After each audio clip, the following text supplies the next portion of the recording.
Hi, welcome to the Keep It 100 Movement for Black Lives track.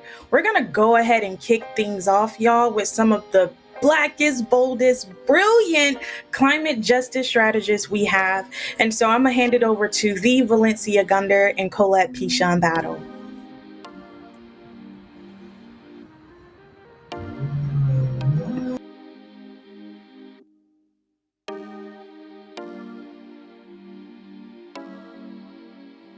Hey, everybody. This is Valencia Gunder, or V.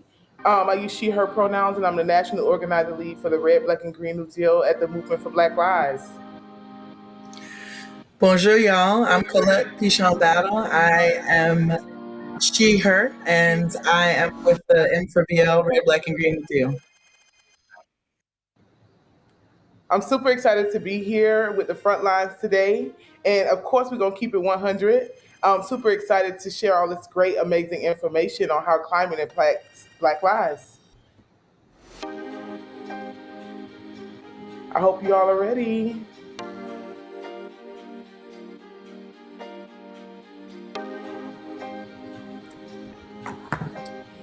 So today, guys, we're going to go through a quick overview of what the Red, Black, and Green New Deal is. We just launched our national platform on May 11th. And if you didn't have a chance to watch it, you could go back on our website and check it out whenever you have some time at rbgnd.org. But today we're going to talk about climate plus Black lives in extractive economies.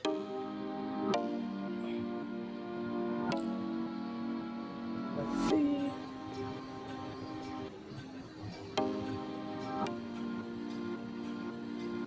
I'm sorry, y'all. I don't think my clicker is working. Hold on one second.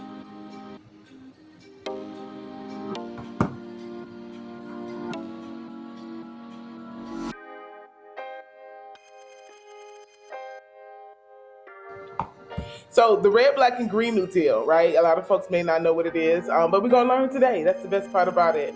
So the Red, Black, and Green New Deal, or RBG New Deal, you'll hear a lot of folks just say RBG. But when we say red RBG, we mean Red, Black, and Green, representing our entire community globally.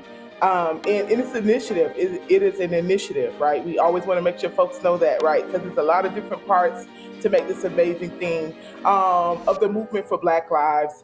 And it puts Black liberation at the center of the global climate struggle and addresses the impact of climate change and environmental racism on Black communities.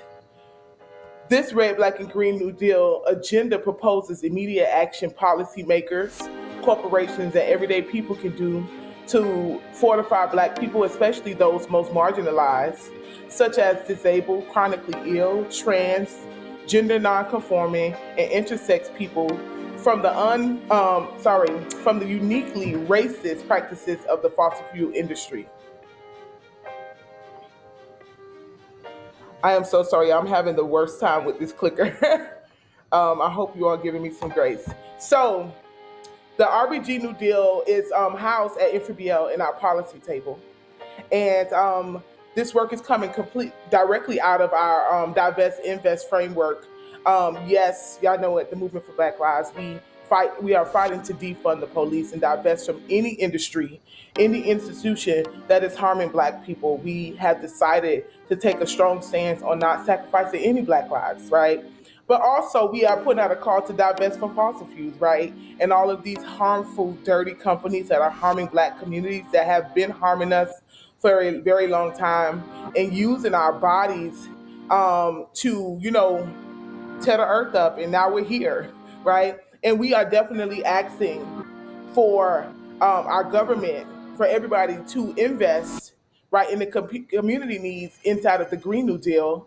But we are also asking for reinvestment, right, our reparations into real solutions for Black communities. And that is how the Red, Black, and Green New Deal actually was birthed. I am going to get this thing together for everybody, I swear, on these slides.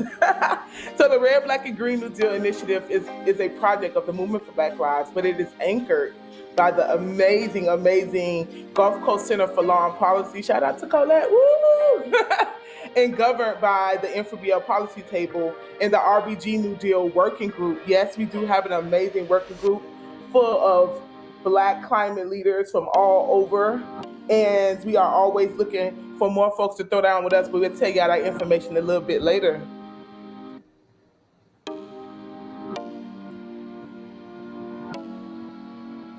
Okay. All right, so we got 6 pillars, right? Because we wanted to make sure that people, everyday people, can understand climate and climate justice for Black lives. So we have land, labor, water, energy, economy, and democracy, right? I know y'all see these amazing symbols, right? Like Captain Planet, we doing something amazing over here. But land, right? When we say land, we're talking about land sovereignty, eminent domain, climate migration, land loss, housing, carbon capture, um, forests and air pollution.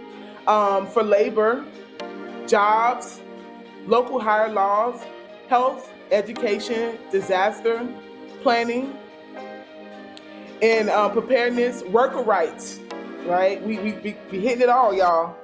Collective bargaining and federal contracting and so much more. Water, affordability, accessibility, sea level rise, flooding, drought. Yes, we talk about drought when we talk about water, and water as a human right and rights of nature. Energy, right?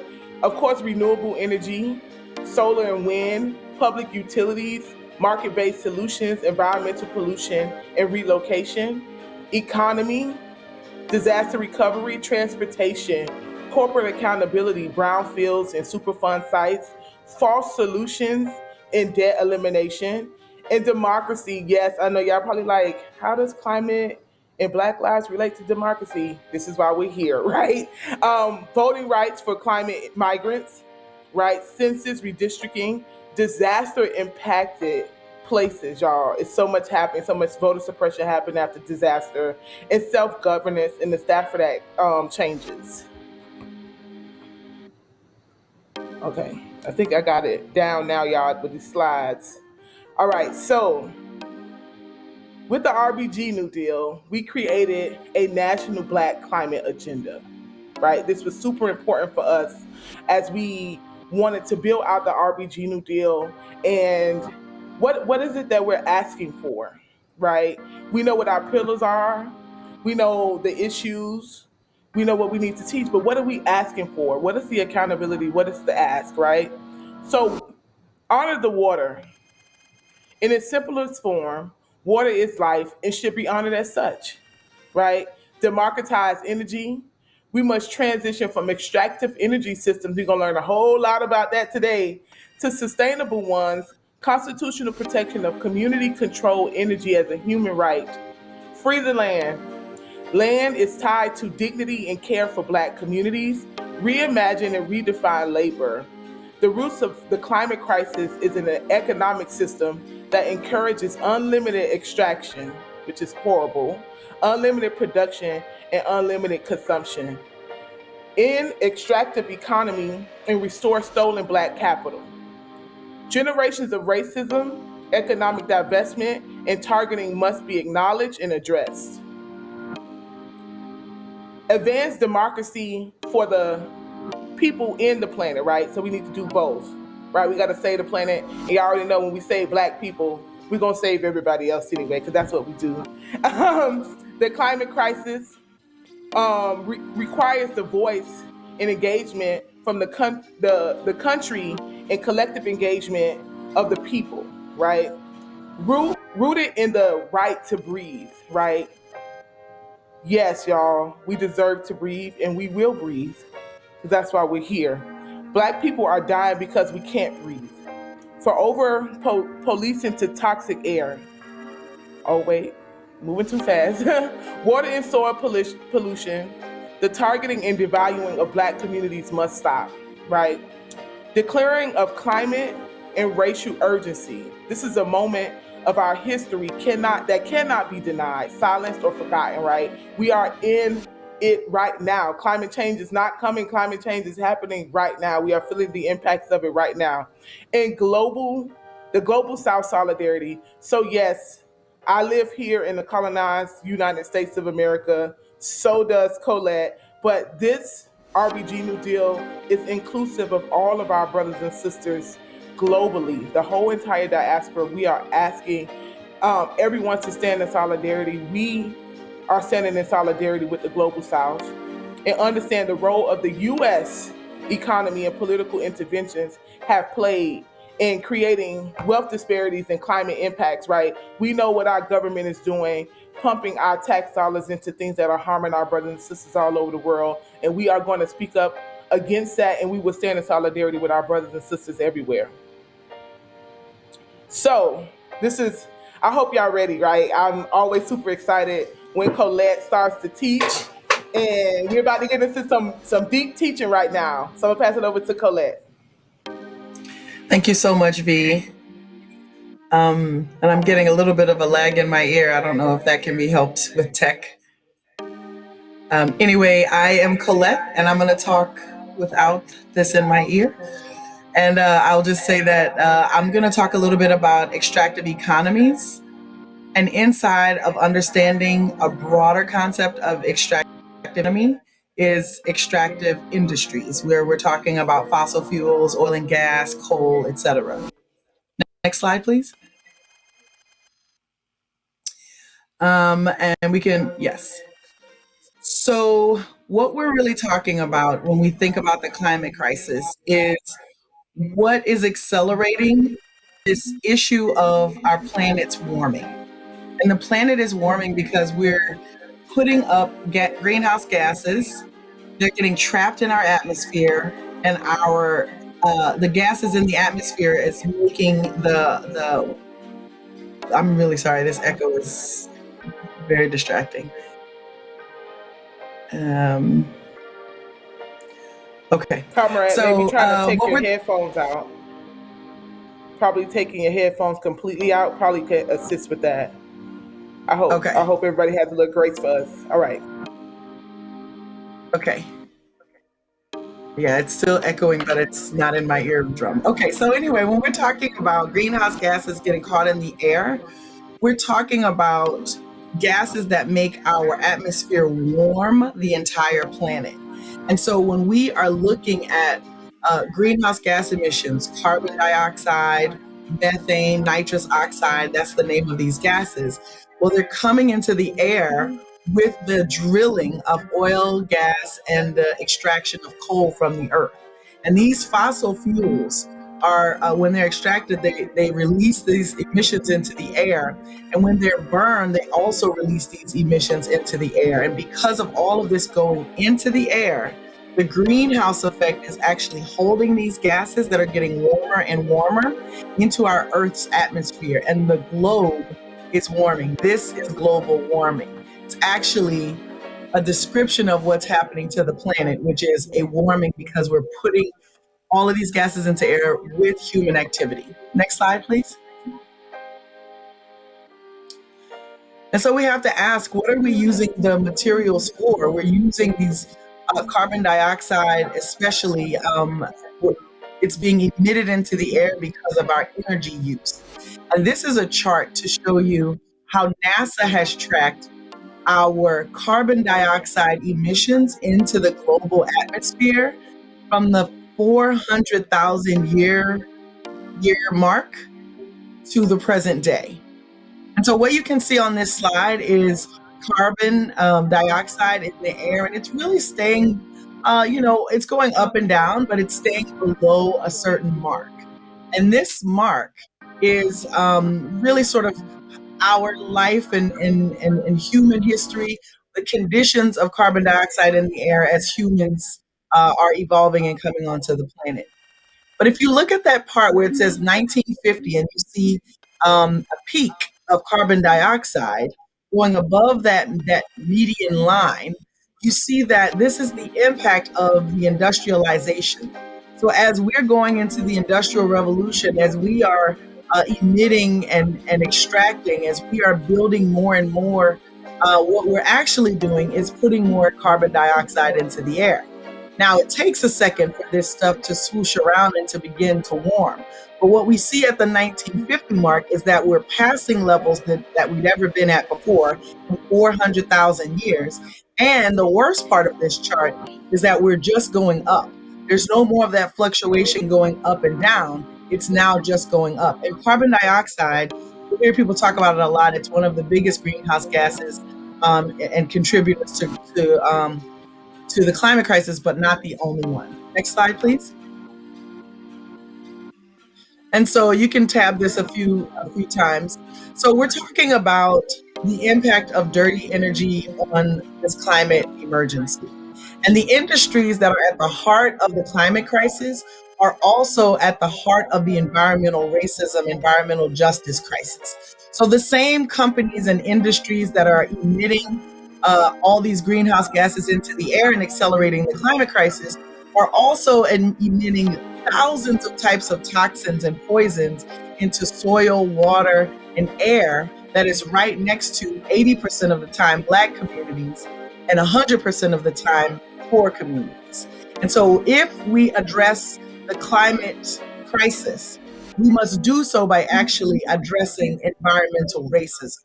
If we address the climate crisis by just lowering the emissions of greenhouse gases, we will miss how to solve the problem that's killing and taking the right to breathe from Black people and poor people all right now. So this is something we've got to do together. And it's these excessive amounts of greenhouse gases that are going into the air, this poisoning of our atmosphere, that is actually accelerating the climate crisis. And this is where we start to see extreme weather. So I'm coming in from South Louisiana, and I was catalyzed into this work from Hurricane Katrina. And it is my clear understanding now how Hurricane Katrina was actually caused by a lot of the oil and gas that is being emitted into the global atmosphere. Next slide, please.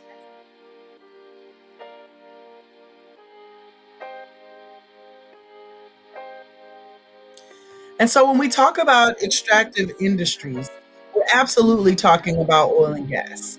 We're also talking about coal, which is what we see a lot in the Appalachian region. And the Appalachian region is not just that West Virginia, Kentucky. We're talking about Pennsylvania. We're talking about this whole area. We see this extraction.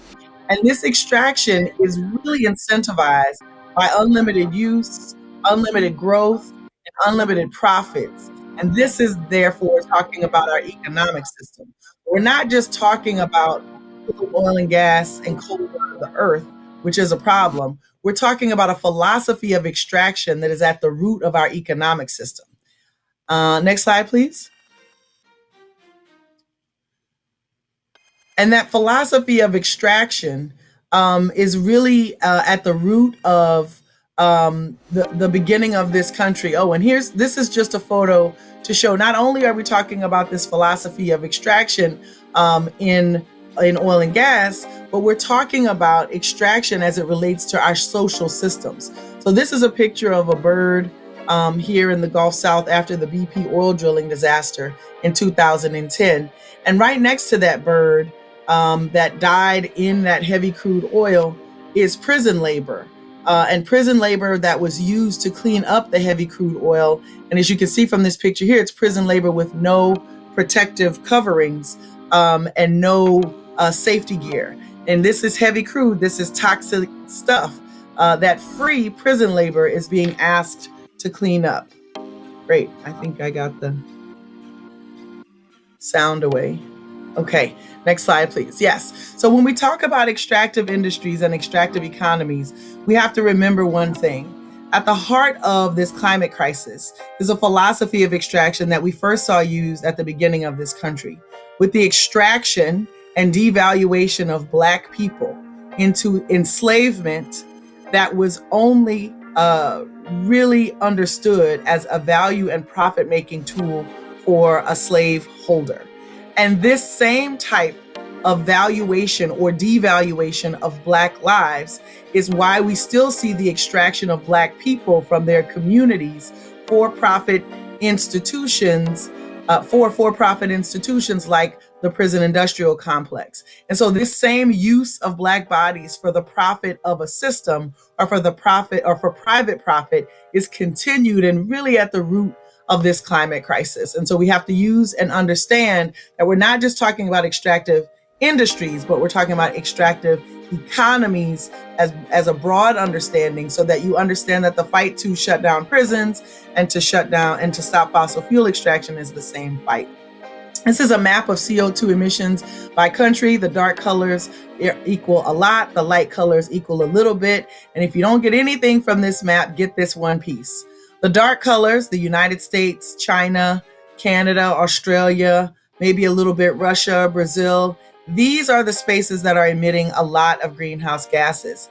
But take a look at Africa and take a look at how light those colors are. With almost no greenhouse gases being emitted, this is actually the climate front lines. Next slide, please. And this is a map of energy consumption by country. Notice again the same thing. The United States with the most energy consumption, along with China, but then also notice the low energy consumption of places like Africa and even South America. Again, the people who are contributing the least to the problem are going to feel the most important and impactful impacts before anybody else, and they're not even causing the problem. Next slide, please. And so it's an important part. Yep, you can tap that through a few times, V. It's an important thing to understand that what we're talking about is consumption. And we're talking about who's driving the market of energy consumption. Well, it's important, especially as we start talking and you start hearing about population control with pictures of Black women's bodies and their babies, or brown women's bodies and their babies. It's important for you to understand that one American consumes as much energy as 2 people in Japan, 6 people in Mexico, 13 people in China, 31 people in India, 128 people in Bangladesh, 307 people in Tanzania, and 370 people in Ethiopia. We're talking about consumption rooted in we're talking about impact rooted in our consumption. We are part of the wealthiest nation on the planet, and it is the wealthiest 10% of the world's population that is responsible for almost 60% of global consumption. The richest people are driving the demand that is causing the production that is accelerating the climate crisis. And we're in the richest country. And so we have a role to play, not just in how we change our lives, but how we change our laws and the regulations of what this country does here in the US, but also globally. And it's important to understand our role. Americans consume 24% of the world's energy, but we're only 5% of the world's population. And this is a problem because we're really talking about the impacts of American greed on the global climate more than we're talking about just the wealth that is generated here. Next slide, please.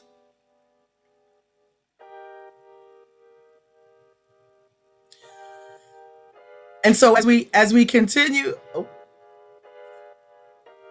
oh, great. Yeah. So we talked a little bit about population versus consumption. Let me just drive this point home again, because for those of you who are new to the climate conversation, you will hear, especially conservation groups, so folks who are supposed to be politically more aligned, you will hear conversations about population control, and you will see pictures of Black and brown families. But remember those numbers we just went over. We're not talking about the problems of a growing population on the climate crisis. We're talking about a growing American consumption's population impact on the climate crisis, not the poor people in Africa who are not emitting things, not the poor people in South America who are not contributing to the problem. We're in the country that's part of the problem, which means we've got to be part of the solution. Next slide, please.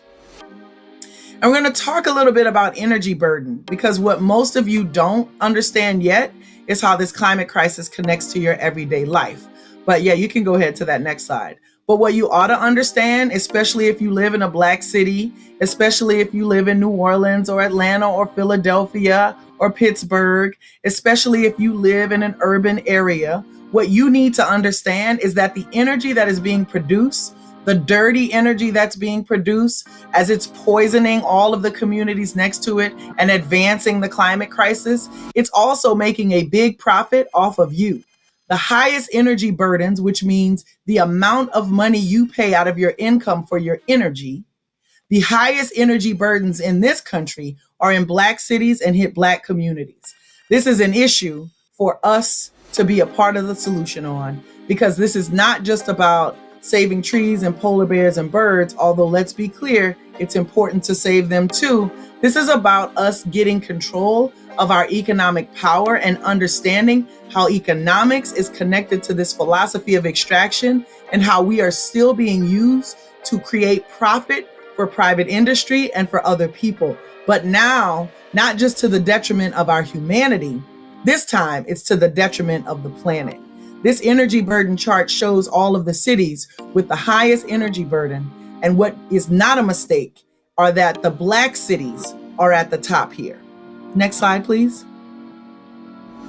And this is that same chart showing the energy burden. Sometimes folks don't believe me, so I like to give it to them in two ways. But again, we're just looking Memphis and Birmingham, Atlanta, New Orleans. Think about who lives in these cities and think about what's happening here. We have some of the oldest energy grids. We have some of the most unofficial or analog systems, and it's really costing us a big price in our energy bills every month. Next slide. So if your clean energy sacrifices Black lives, it's not a solution. And we have this here because you're also going to hear people say, yes, we need nuclear. Yes, we need natural gas. Don't fall for it. Natural gas is not a bridge fuel. Nuclear is still poisoning the Black communities that are next to it. This is not just about reducing greenhouse gases or CO2. This is also about advancing Black lives and helping them to thrive. And renewable energy is what we want, and it's where we want to go to, but it has to be justly sourced.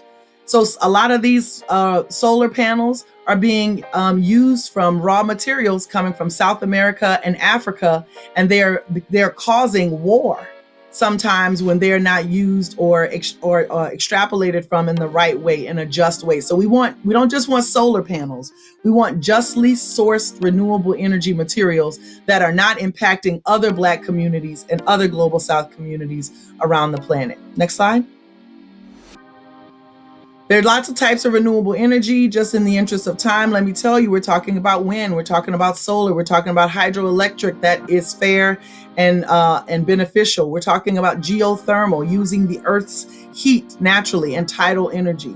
But regardless, we're really talking about it being fair and just to Black folks. And we need to make sure that that's part of a definition.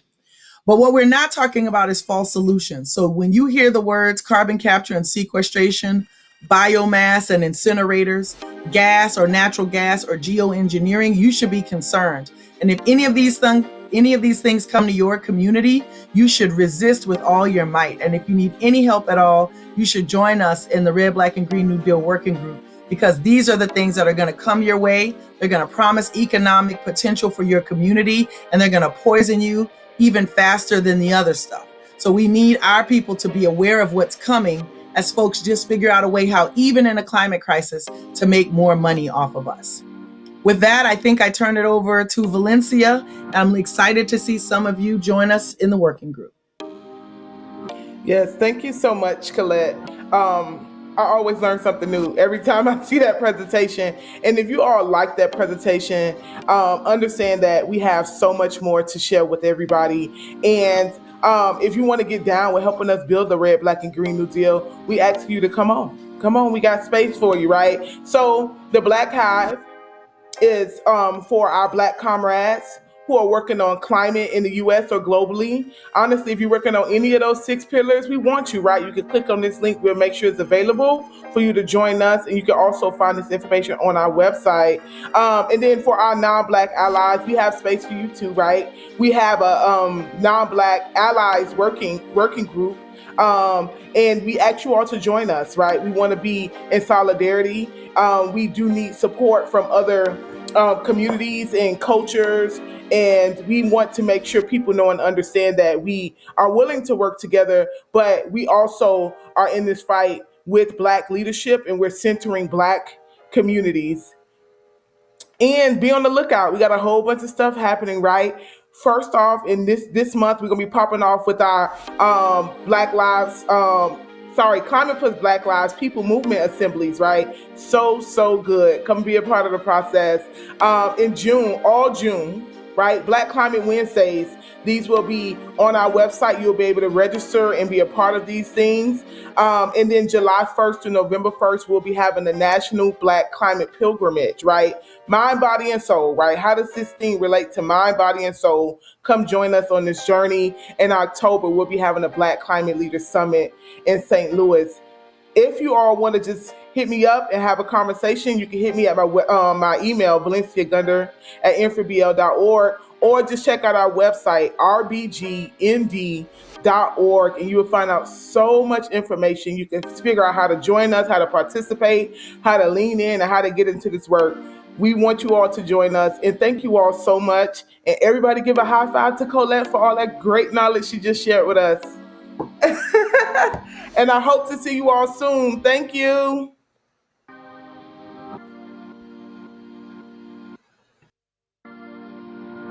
Wow, so much knowledge, so much brilliance. Anytime I hear Colette talk, y'all, I be writing notes like, what did I learn? So learning about extractive economics is new for me, and I have some new vocabulary to talk about it. So once again, that was Valencia Gunder and Colette Pichon Battle with the Red, Black, and Green New Deal.